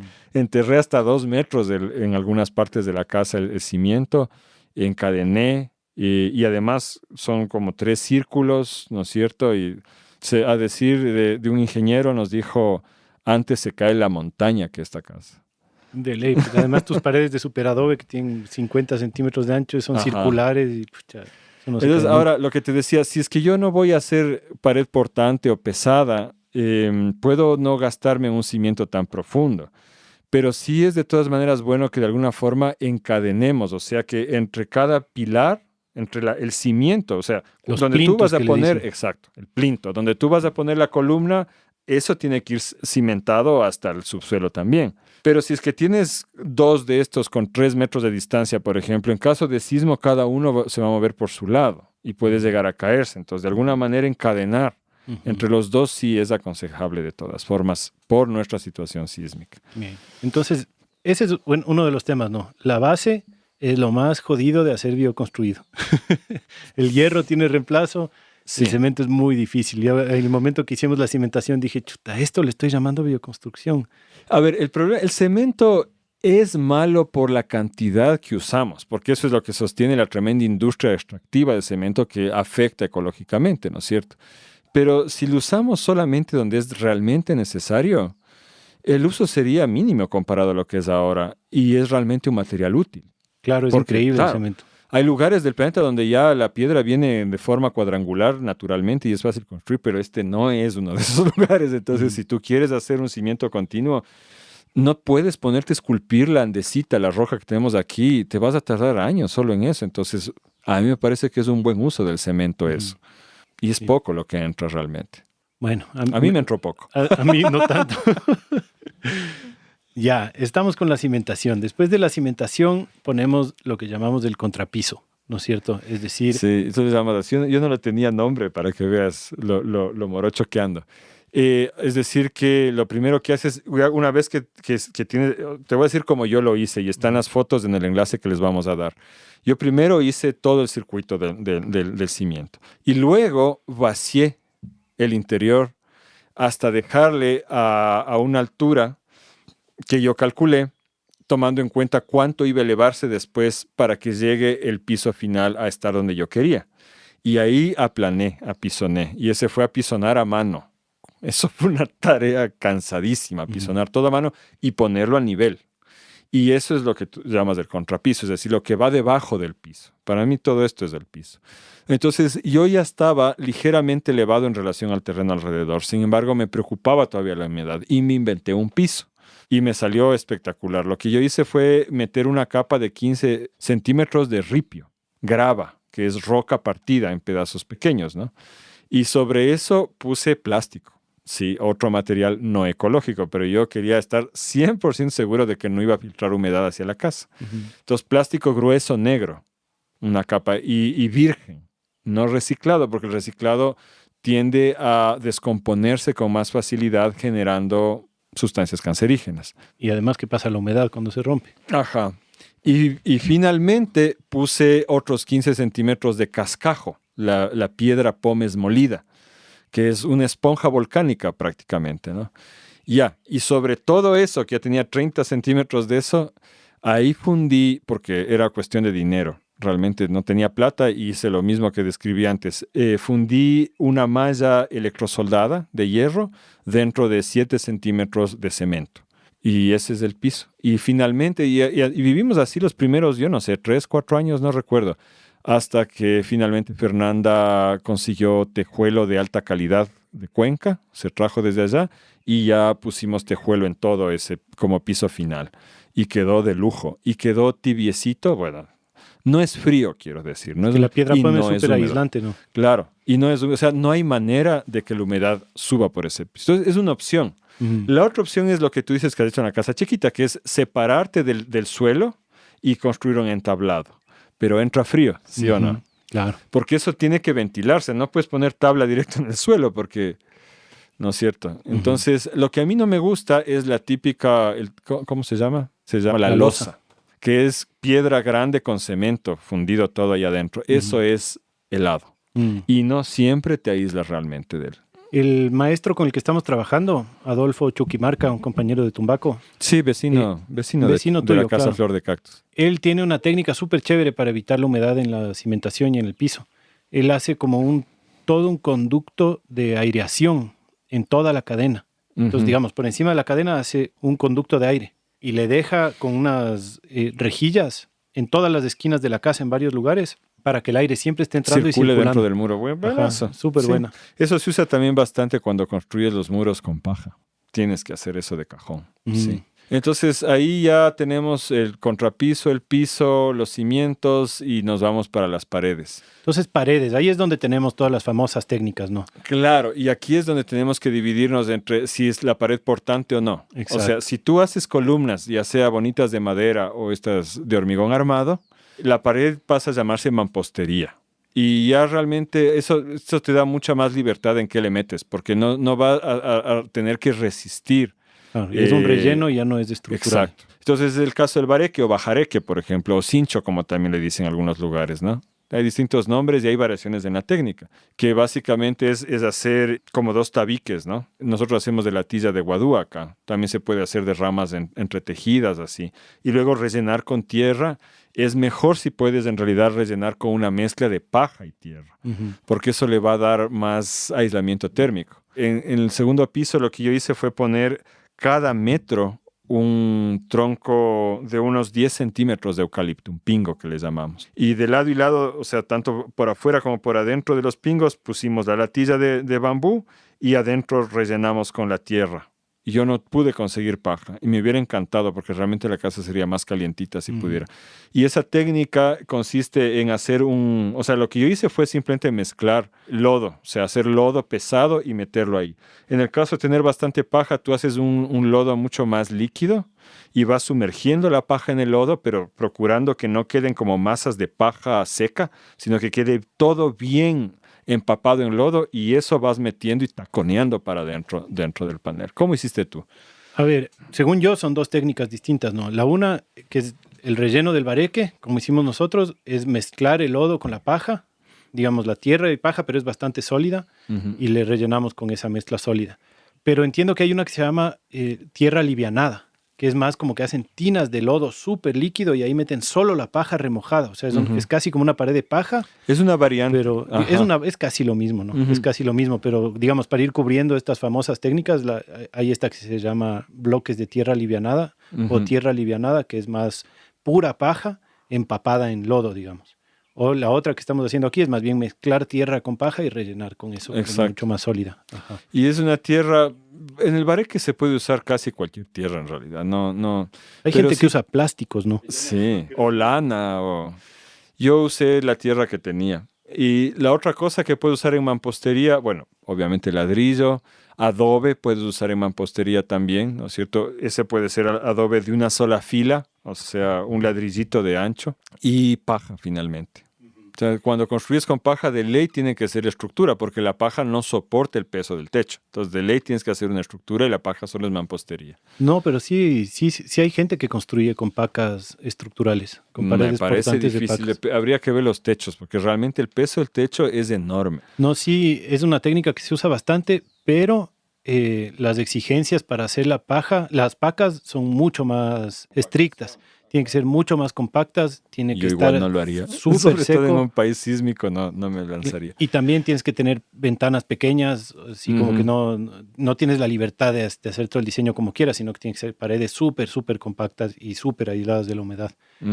Con el adobe yo quería hacer una distinción también, porque tuve la experiencia de hacer la primera casita que hicimos con ladrillo crudo, que no es lo mismo que el adobe. Porque aquí estamos al lado de una comunidad que son fabricantes de ladrillo. Y entonces lo que hicimos fue comprarles el ladrillo antes de que lo quemen, ¿no? Ya. Pero la mezcla que hacen... ¿Ustedes pensaban que era adobe esa? O sea, pensamos que era un tipo de adobe, digamos, Ya. ¿no? Sabíamos que la mezcla del adobe era diferente, pero dijimos, ve, ahí está, pues no, ahí está un ladrillo de tierra cruda que es un adobe. Y nos demoramos en darnos cuenta que sí es bien diferente. ¿En qué le ves diferente? Bueno, la una es que, claro, ¿no? El tamaño, ¿no? El tamaño del ladrillo es bastante más delgado y al no tener los otros elementos que tiene el adobe, que son la paja y el estiércol, entonces no tiene todas las propiedades que tiene un adobe. Entonces, para la nueva casa ahí sí hicimos adobes, ¿no? Con la tierra de aquí. Y ahí sí hicimos la mezcla con ceniza, que le hace más alcalina y que le hace y un poquito más aislante. Y también usamos el estiércol y también usamos la paja. Y además hicimos una adobera para que sea más grande, ¿no? Para que sea más ancho. Entonces, las de la casita que hicimos antes tienen 12 centímetros de ancho y no se siente súper sólido y tampoco aísla súper bien.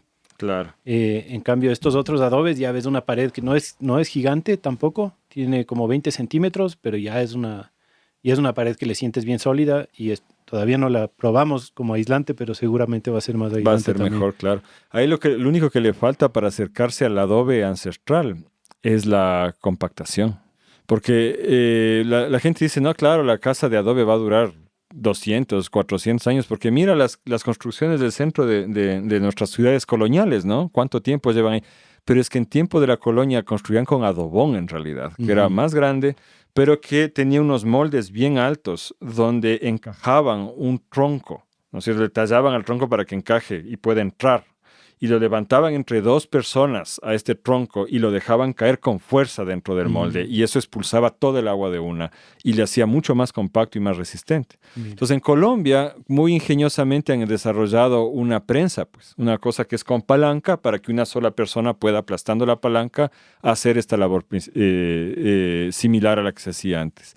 Pero bueno, igual sin hacer esta compactación el adobe aguanta su tiempo. Y pasamos a las paredes portantes. Una pared que va a soportar peso del techo tiene que ser necesariamente ancha. Unos 30 centímetros es lo que se maneja normalmente.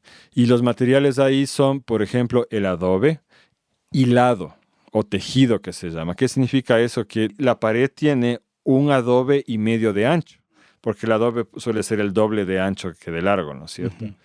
Poco difícil de explicar. Vamos a poner una fotito ahí. Ponemos en las una notas del fotito, episodio. graficamos de alguna manera. Entonces, eso es más antisísmico, ¿sí? El adobe presenta la dificultad de que tienes que primero hacer los adobes. Entonces, cuando quieres partir de cero, te toca hacerlo en un momento en el cual puedas hacer los adobes y que se sequen bien, unos meses antes de empezar a construir. Pero tiene la ventaja de que construyes rápido después. Y nunca hay que poner cemento entre las hiladas. Eso es uno de los peores errores que puedes cometer. El adobe tiene que ser hilada tras hilada, la argamasa tiene que ser lodo. Nosotros tenemos acá un lodo bastante denso que es el chocoto, ¿no? Chocoto con paja, porque si tienes diferencias tan grandes como la que hay entre el cemento y la tierra, eso te crea dificultades estructurales graves después. Otra desventaja del adobe es que si la casa es bien construida va a ser bastante antisísmica, pero el adobe en sí es menos antisísmico que las otras opciones que vamos a mencionar. Porque la siguiente, que también se usaba mucho acá y en tiempos prehispánicos más que el adobe, es el tapial. Y el tapial es básicamente, tú haces un molde grande. ¿Cuánto tiene? Metro 20, no recuerdo ahorita tiene este. Es un molde como una caja de madera sin piso ni techo y con pernos para poder desarmarse. Entonces tú pones eso sobre el cimiento o sobre la hilada anterior de tapial y tú rellenas eso con la mezcla del adobe, la paja, la cal, la caca, todo eso y el lodo, y te metes ahí adentro a pisonar dentro de la caja. Cuando ya está eso listo, le dejas secar un poco, sacas los pernos, desarmas la caja y rellenas el espacio que quedó entre bloque y bloque. Entonces los bloques son grandes, pueden ser bloques de metro 20. 1,70 m creo que es el tapialero local de aquí. Ah, no, perdón. Hace 1,70 m de alto, 1,90 m de largo. Pucha, eso es gigante. Yo he visto de 1,20 m, creo nomás. Sí. Pero bueno, la cosa es que esto es más antisísmico que el adobe, porque tiene menos puntos de ruptura, ¿no es cierto? Es más antisísmico y es más rápido de construir. Y tiene la ventaja de que no tienes que pasarte secando el adobe previamente. Pero en cambio tienes que esperar a que la casa se seque totalmente antes de poder habitar. Está húmeda todavía. Y se demora en secar. Pero es muy buena opción también. ¿Sabías que la muralla china ha sido construida en tapial? Pero se ven ladrillitos ahí, ¿no? No, o sea, no sé si después ya haya más manos ahí, pero originalmente ha sido hecha de tapial. El corazón era de tapial. Y recubierta de piedra. O sea, mira, por dentro tapial, por fuera piedra. No sabía. Bueno, la siguiente que vamos a mencionar rápidamente es el superadobe. Vamos al superadobe. De una. Superadobe es una idea con la cual un arquitecto iraní, Nader Khalil, ganó un premio que era un concurso de diseñe a los inventores. Les dijeron, diseñen cuál sería la forma más adecuada de construir en la luna. Ese era el premio. Ya.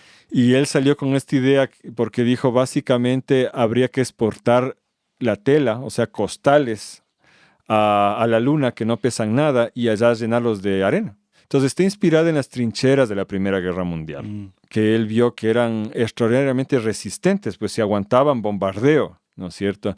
Solo que, claro, entre costal y costal relleno de tierra hay igual un punto de ruptura, que como la forma del costal, si se imaginan, es como una almohada, ¿no? Es aún más peligroso que entre los adobes, pues. Entonces lo que a él se le ocurrió es hacer mangas, es decir, que en vez de cortar los costales, hacer un tubo con la tela del costal muy largo y ese irle rellenando de tierra. Entonces, si siguen el enlace que les ponemos aquí a Bioconstrucción Casa Flor de Cactus, ahí van a ver las fotos de cómo fuimos armando. Y yo en realidad lo que hice fue, lo más barato que encontré fue una tela plástica que se usa en la avicultura, en la crianza de gallinas, y que venía de 3 metros de ancho por 100 metros de largo, algo así, 90 metros de largo, algo así. Y luego pagué una costurera local para que saque de ahí 2 mangas. O sea, cortamos a 1,50 y luego doblamos ese 1,50 para provocar una manga, un tubo larguísimo, ¿no? En total a mí me entraron $900 entre material y costurera. Y con $900 eso fue el costo total de los muros del primer piso, ¿no? Que hice de superadobe. Pero mucho trabajo. Y muy cansado. Yo participé un par de jornadas en una construcción de superadobe en la comuna de Rianón, acá en Malchinguí. Y juré que no iba a ser nunca una casa de superadobe. O sea, me parece la cosa... O sea, tienes que armarte de paciencia realmente, porque es lento y es mucho peso, es mucho trabajo. Y tienes, claro, vas subiendo una hilada a la vez en todo el circuito de la casa. Entonces, al principio te parece que no avanzas así. Sí. Pero a la final es bonito cómo queda. Súper flexible también. Es flexible, te ayuda mucho en construcciones circulares. Es barato. Es barato, es rápido porque no tiene que secarse. O sea, a diferencia del tapial que tiene que secarse después o el adobe que tiene que secarse antes, el superadobe es relativamente más rápido. Pero en nuestro clima húmedo no podemos construir domos, que es lo ideal, porque al superadobe la magia que tiene es que le puedes ir cerrando el espiral para provocar un domo que se sostiene por sí mismo y es bellísimo, pero solo funciona realmente en climas secos. Acá hemos tenido muchos problemas. Tenemos una amiga que, de hecho, primero le pasó la humedad de la lluvia hacia adentro, entonces encementó y puso ¿cómo se llama? El aislante, ¿no? de resina por afuera. Y otra vez, después de un tiempo, le empezó a gotear adentro y se dio cuenta que era la humedad de la casa, de la habitación humana, que trataba de escapar por el techo y no podía, y entonces volvía a caer adentro de la casa. Entonces, no es realmente el clima aquí. Tal vez en las partes secas de la costa, sí. Me haces de acuerdo de un principio que no hemos mencionado, pero creo que ahorita que hablamos de paredes es importante, que es esto de que las paredes respiren. Sí. Y es uno de los contras de hacer paredes de cemento y uno de los pros de hacerlas de tierra, ¿no? Entonces, ¿cómo es esto de que las paredes respiran? Hay una transferencia de gases.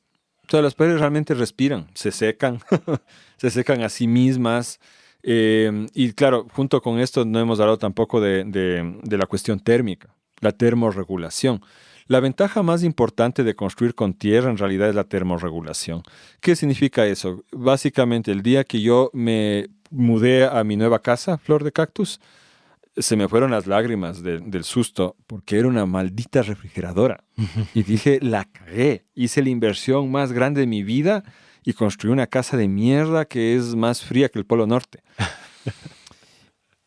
No fue así. Bueno, primero que no habíamos macizado bien las ventanas, entonces estaba entrando entre los intersticios de las ventanas, entraba viento, pero era sobre todo que la casa estaba fría.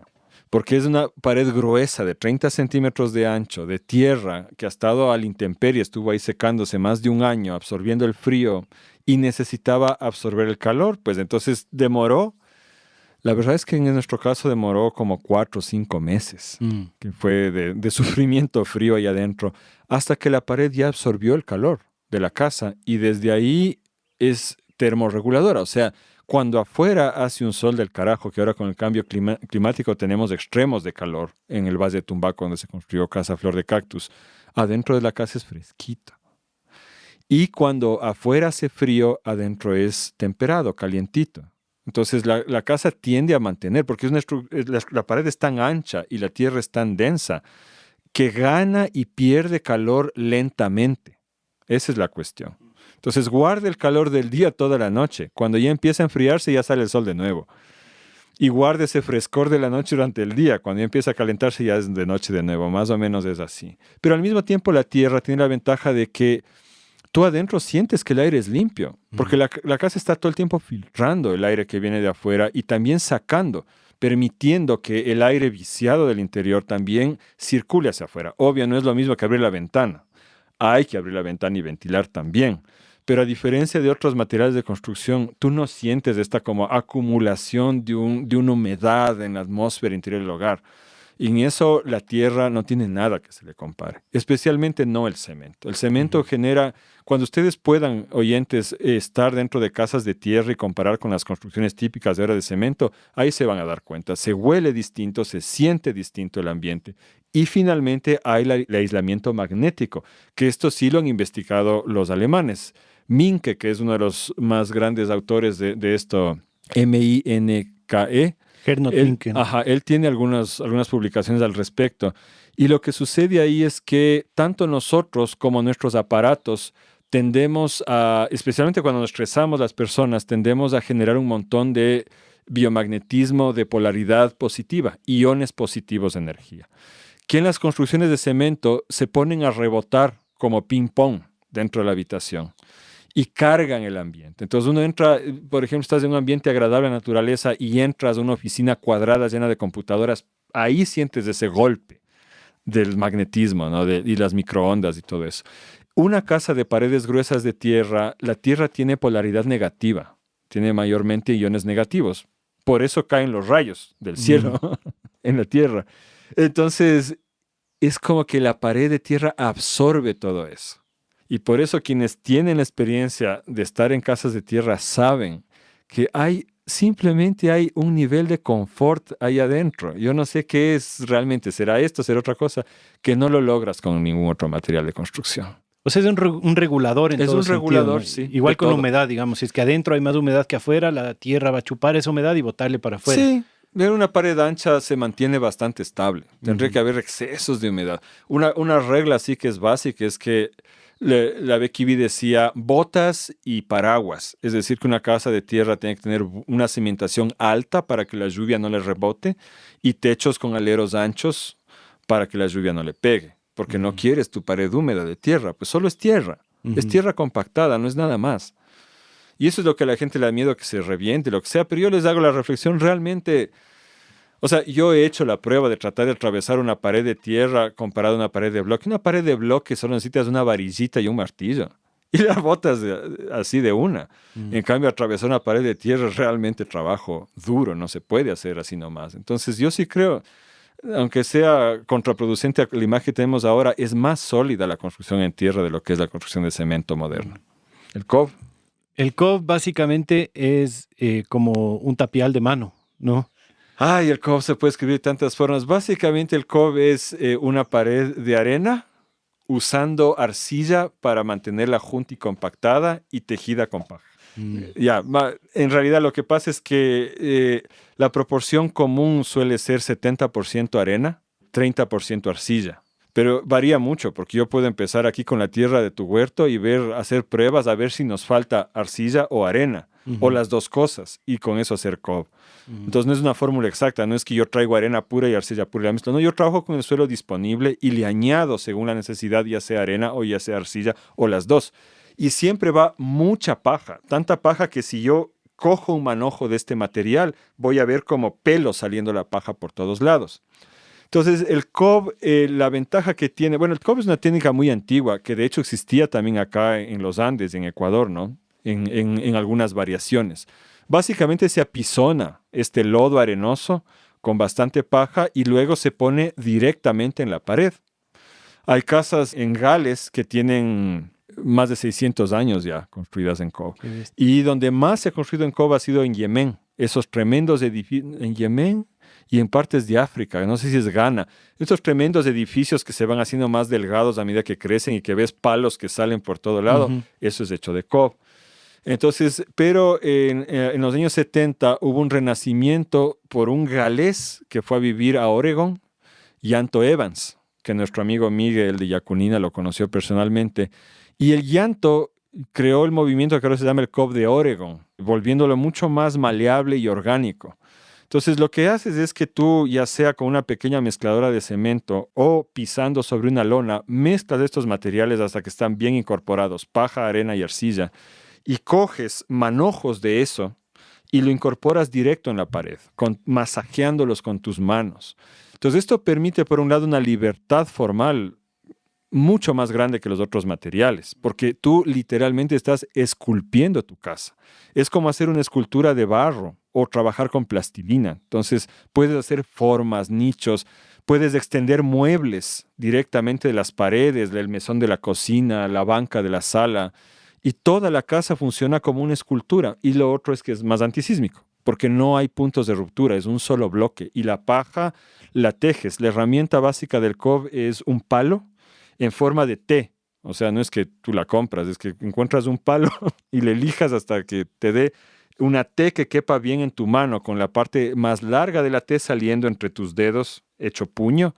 Entonces, lo que haces con eso cuando incorporas nuevo cob es aplastar ese palo para que la paja de la nueva porción que estás poniendo se teja con la porción anterior que estaba abajo. Entonces, queda toda la casa tejida con la paja.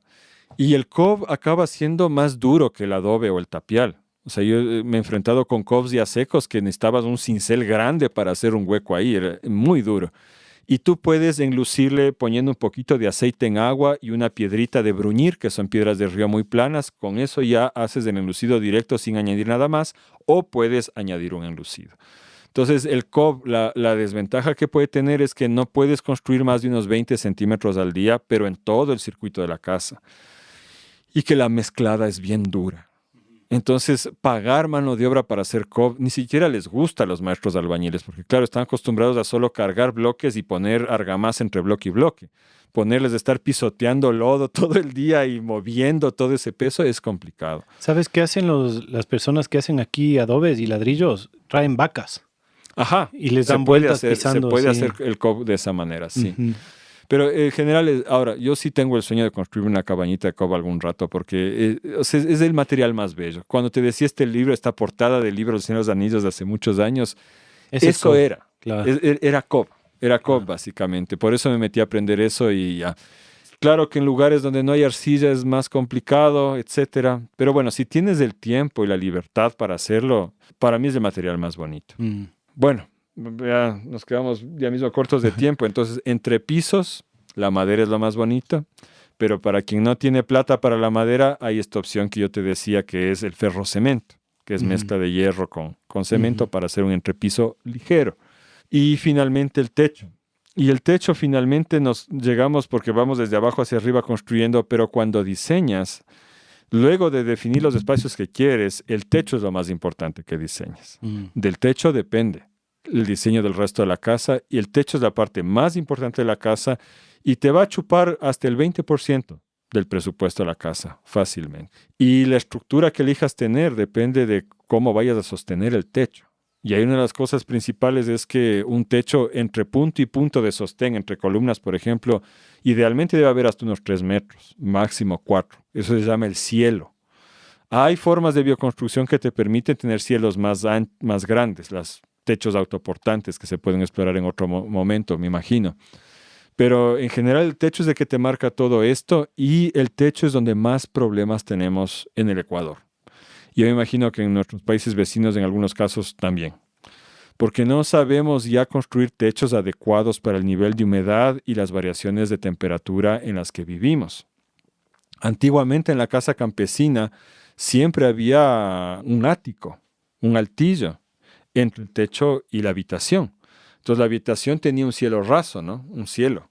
Que en las elegantes era, ya habrán visto en casas coloniales de estuco, ¿no? De yeso, así bonito. O si no, solo era de madera. Y luego había un espacio, no muy grande, no es que había una habitación ahí arriba, no era un espacio tan alto, pero había un espacio entre el techo, que era de 2 aguas de teja, y la habitación. Y ahí la gente solía poner cosas como, por ejemplo, las tuzas del maíz. Cuando ya te comes el maíz, queda esta cosa que es un aislante térmico brutal. Entonces ponían eso para arriba. Desventaja, estaba lleno de ratones, ¿no es cierto? Pero tenía un aislamiento térmico adecuado. Ahora tenemos la costumbre de ver el techo, que es bonito, y ya no hay ratas ahí arriba, bacán. Pero en cambio sufrimos mucho por variaciones de temperatura. Porque por ahí es por donde más se fuga el calor de la casa. Y la Becky B cuando estuvo acá nos dijo, yo no puedo creer con el clima que ustedes tienen que no trabajen mejor los techos, que no tengan aislamiento térmico en el techo. Por eso sufren, por eso es fría la casa de día y por eso se calienta demasiado de noche. Y realmente no tenemos muchas opciones acá, aparte de volver a esta tradición de hacer, pero ahora sí hagamos una buhardilla bonita, ¿no? Donde no esté lleno de ratas. Es una cosa que hay que trabajar, yo no la tengo resuelta en mi cabeza todavía del todo. Hay gente que sí ha hecho capitas de aislamiento, pero ponte yo donde me jalé en la casa Flor de Cactus fue en el techo. Acabé, hice una forma hexagonal, la persona que me puso las tejas las puso tan mal que se me entró el agua como ríos a la casa. Tuve que reemplazar con choba, que es esta mezcla de cartón, brea y piedra. Y en el estudio me quedó básicamente caña y choba. Y eso a mediodía era un horno, pues. Entonces sí es un tema al cual hay que darle mucho trabajo. Un techo, una opción ideal para mí, pero no se ve tan bonita, es el techo de tierra, que es un techo que no puedes inclinarle mucho, ¿no es cierto? Tiene que tener unos 10 grados de inclinación máximo. Y es literalmente tierra. Pones un buen aislante, un tipo de choba, por ejemplo, y pones la tierra ahí. Y eso te aísla muy bonito. O sea, te da un buen aislamiento térmico, pero tienes que sostener la estructura porque es pesado ese techo. Y la otra opción es la teja. Poniendo una buena cobertura de teja también es un buen techo. Y finalmente la paja.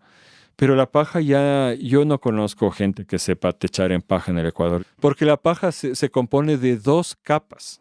Y yo veo todas las casas que he visto de paja construidas en el país, en mi vida al menos, solo tienen la capa final. Entonces la capa primera antes se hacía tensando manojos de tamo, o sea, de tallo de trigo, de cebada o de sigse. Y eso se amarraba súper compacto para formar una capa gruesa en todo el techo. Y sobre eso se amarraba la paja, propiamente dicha, que en realidad puede ser hasta maleza que cortaste. O sea, si está bien armado, ese techo es completamente impermeable y respira mejor que cualquier otro techo y es más termorregulador que cualquier otro techo. Pero ¿quién sabe armar eso ahora? Pues? Y lo otro es que sí requiere un cierto cuidado para que no se llene de bichos, de ratones, etc. Antes se usaba humo ahora adentro, ya no tenemos eso. ¿Ah? Humo adentro de la casa. Claro, eso se usaba antes, pero eran casas pequeñas. Entonces ahora mi casa, la Flor de Cactus, por ejemplo, tendrá que unos cerca de 100 metros de techo, no, tal vez un poco menos. ¿cómo pues voy a ahumar todo eso? Claro. Pero bueno, seguiremos explorando esas opciones. Lo que se hace normalmente aquí ahora, que es lo que hicimos nosotros, es poner techo de teja encima de una capa de choba y abajo un tumbado tipo duela, o madera o caña o algo o carrizo. así. O carrizo, ajá. Uh-huh. Mi amigo Juan Alfonso Peña, que es un genio de arquitecto cuencano, él tiene una técnica que dice que es propia de Cuenca, no sé si se la inventó él o es tradicional, que ponen una capa de tierra debajo de la teja. O sea, la teja la ensartan en la tierra y ahí hace una buena capa de aislante. Pero claro, se hace bien pesado y se hace más peligroso de que se moje. Pero si lo hacen bien, parece que aísla súper bonito. No, pues, perdona que te interrumpa. Así se hacía antes, de hecho. Va la tierra debajo, no solo en Cuenca, aquí era también así. Y me acuerdo la casa que yo arrendé hasta el 2012, donde Ernesto Pfaffling en El Moro, cuando hicieron el cambio, la revisión de las tejas en la casita esta, ahí yo vi eso, pues era con tierra. Así se hacía, se pone tierra. Y eso facilita el aislamiento mucho, es verdad. Eso es verdad. Pero repito, o sea, esos techos son pesados. Entonces uno tiene que manejar la estructura de forma adecuada. Entonces todo esto es, a la final, mi conclusión, compas, oyentes, es que realmente la bioconstrucción está al alcance de todos nosotros, pero no es de ir y empezar a construir así nomás porque requiere conocimiento. Yo no hubiera podido construir mi casa si no me hubiera ayudado mi compadre Rogelio Simbaña, porque, bueno, él aprendió Superadobe, yo sabía COB. Por cuestiones de tiempo y dinero yo no pude construir casa flor de cactus en COB, tuve que hacer en Superadobe y eso lo sabía él. Pero más allá de eso hay un montón de cosas que él sabe por su tradición campesina, porque su padre y su abuelo trabajaron como albañiles toda la vida también, pues, ¿no es cierto? Entonces él pudo unir esos conocimientos de albañilería convencional de ahora con lo que aprendió de Superadobe en Brasil y con lo que aprendió conmigo de diseño y bioconstrucción. Entonces sí se necesita tener gente que sepa realmente construir. Sí. No se puede uno simplemente poner a experimentar con cualquier cosa. Y lo más grave es que todo esto que estamos conversando aquí, yo he tenido a lo largo de la vida varias amistades, buenas amistades, cercanas amistades, arquitectos y arquitectas. Y he podido conversar mucho, ¿no es cierto? Y escuchar también sus propias quejas de todo lo que no les enseñan. O sea, así como al médico no le enseñan adecuadamente nutrición ni al agrónomo ecología, al arquitecto no le enseñan bioclimática. Le enseñan todavía esta tradición modernista del rechazo hacia la arquitectura vernácula. La arquitectura vernácula es como mucho una materia opcional, ¿no es cierto? Ha habido ya avances y reformas dentro de la Escuela de Arquitectura también, pero yo sí creo que vale la pena hacer un llamado y decir que, bueno, tenemos que integrar, porque lo que seguimos construyendo a diestra y siniestra por todo lado no solo es agresivo por el ambiente y qué pena con los ositos panda que ni siquiera hay en Ecuador. No es solamente la cuestión ecológica, no piensen que somos así por fanáticos ecologistas que nos quejamos, no, es también por bienestar humano. No son espacios adecuados para vivir. Estas cajas de fósforos, por más bonitas que se vean, no son espacios adecuados para que un ser humano viva con tranquilidad. Y sobre todo a nivel de la gente que tiene menos recursos y que no va a poder simplemente cambiarse de casa el día de mañana y hacen la inversión de su vida en una casita de bloque de cemento para luego tener artritis reumática a los 50 años por la humedad que hay ahí presente, no está bien. Hay un gran trabajo que tenemos que hacer aprendiendo nuevamente estas técnicas que ahora llamamos bioconstrucción y que es una actualización simplemente de lo ancestral. Uh-huh. No sé si tienes algo más que añadir, Felipe. Me parece súper importante esto que dices de que sí hay que saber, porque también, digamos, creo que lo más valioso para la construcción es esta experticia y esta tradición, ¿no? De gente que sabe cómo construir desde hace miles de años y gente que ha hecho muchas casas y entonces esas personas pueden hacer casas bien hechas, ¿no? Porque hay también toda una idea en muchos círculos alternativos, permaculturales, que es como que no, la casa lo construimos entre los amigos y va a salir gratis, ¿cacha? Y nada que ver. Y no es así. O sea, si es que uno de tus amigos sabe de construcción, ha construido casas o pertenece a una tradición en donde sepan construir casas, porque hay las dos cosas, ¿no? La una que dices todo campesino tradicional tiene una idea de cómo construir su casa, y por otro lado, las personas que han aprendido con la experiencia, más que nada con la experiencia, Eso es algo que yo he visto mucho aquí también con arquitectos y constructores, que no necesariamente es el mismo universo. Por ejemplo, tengo mi vecino que es constructor, el Etienne, que ha construido más de 20 casas en su vida. Él nunca estudió arquitectura, comenzó intentando, fallando. Él también es campesino, también sabe de tradición. Y tengo también otras 2 vecinos que son arquitectos. Los vecinos arquitectos van a preguntarle a él cómo deben hacer las cosas. ¿Cacha? Claro, Felipe, eso es de cajón, es así. Y curiosamente, cuando los vecinos arquitectos conversan con el maestro mayor, cambia totalmente su actitud. Ahí, en cambio, toman más bien una postura de jefes, como de, no, verá, maestro, usted me hace esto así, me hace esto así, me hace esto así, y se va. Uy, Felipe, ahí ¿Cacha? estás tocando el tema más álgido, en realidad, No esa quería parte cerrar social. sin ¿Me toparlo. permites ahí dar una opinión? Claro, el tema del cual en realidad los mismos estudiantes de arquitectura deberían quejarse, deberían ser los primeros en quejarse. Es que después de 5 o 7 años de carrera universitaria, un arquitecto que sale a la universidad no puede construir una casa. No puede construir una casa, y ellos lo saben perfectamente. ¿Me entiendes? Y dependen totalmente de los maestros mayores, porque los maestros mayores son los que saben construir casas y tienen una forma de aprender que no está regularizada ni nada. Entran como ayudantes, pasan a ser oficiales, y si son buenos y logran convencer a una cuadrilla de que les siga, se convierten en maestros mayores. ¿No es cierto? ¿Pero qué es un maestro mayor? ¿Es un orgullo? Puedes firmar así como firmas arquitecto, en el documento, y puedes aplicar a ser alcalde de Quito. No, nadie va a firmar soy maestro mayor. Es totalmente despreciado. Ser albañil es una de las peores cosas de nuestra sociedad. Es de pobres. Y es absurdo porque es la gente que realmente construye. Un arquitecto no es capaz de construir una casa. Entonces ahí nos falta tender puentes. Tener puentes de respeto y de interculturalidad, porque no se trata de que ahora academicemos todo y ahora tengas que estudiar en la universidad para ser maestro mayor, porque ahí también vas a perder un montón de conocimiento y vas a cerrar el acceso a ese trabajo a toda esa gente que no tiene dinero para ir a la universidad, ¿no es cierto? Entonces lo que necesitamos es, como sociedad, dar otro aprecio, otro nivel de aprecio hacia esa gente que trabaja toda la vida para aprender a construir. Y que me digan que no todos son una maravilla, es verdad. Como en todo, hay médicos malos, arquitectos malos, maestros mayores malos, etc. Pero sí, yo creo que la principal dificultad, lo que más nos aísla de lado y lado, es esta falta de diálogo intercultural, y que tiene que empezar por el respeto.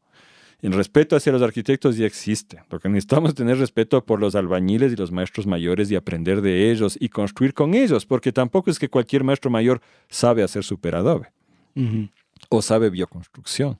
Hay un gran vacío ahí, que yo te cuento que algunas personas en la red de Guardianes de Semillas tenemos ya desde hace algún tiempo la inquietud de buscar la forma de ayudar a llenar ese vacío y tender esos puentes de diálogo para realmente generar una escuela de bioconstrucción en el Ecuador. Ojalá se dé, y ojalá se dé pronto.